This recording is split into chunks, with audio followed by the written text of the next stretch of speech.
Today I will be telling you a story, a lesson learned. Azha was near. Minahil was thrilled and excited as she was counting the days when her dad would get a goat for sacrifice. She had already decided the name of the goat and made all the arrangement. Soon she went to the cattle market with her father. It was very hard for her to select a goat because every goat was cute and had distinct features. Her father selected a brown goat with white spots on it and bought the goat. Minahil was very happy and she immediately called it Kuru. She was excited to show it to her friends and spend time with the goat. As she reached home, she ran inside to introduce Kuru to all her family members.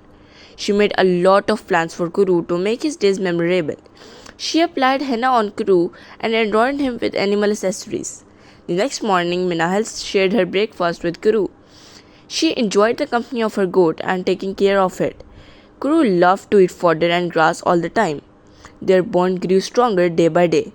Now Minahil was dreading their separation for her dear goat on the day of Eid and couldn't think of anything else other than what would happen then.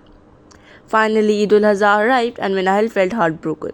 Her parents tried to explain to her the meaning and significance of Azha, but it was excruciating for her to part with Kuru. As soon the butcher arrived, Minahil left Kuru and ran upstairs to her room sobbing. Her father came to her and rocked her gently in the arms until she quieted down. Then he asked Minahil, "I know you love Kuru a lot, but do you love him more than I love you?" "No, of course I know you love me more than anyone in the world," Minahil replied tearfully. "So I hope you realize that Prophet Ibrahim must have loved his son Ismail a lot too, but he readily agreed to sacrifice him on the command of Allah. What we do on Eid al-Azha is in remembrance of that act. So we sacrifice an animal we taken care of and loved in the name of Allah.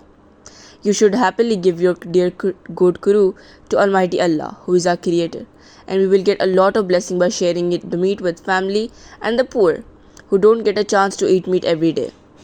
Minahil quickly dried her tears and went with her father to bid Kuru one final goodbye before he was taken for slaughtering. She overcame her sadness and enjoyed the Eid with other guests. The lesson Minahil learned about the true essence of the sacrifice on Eid al-Azha remained with her, and she also never forgot the bond she made with Kuru.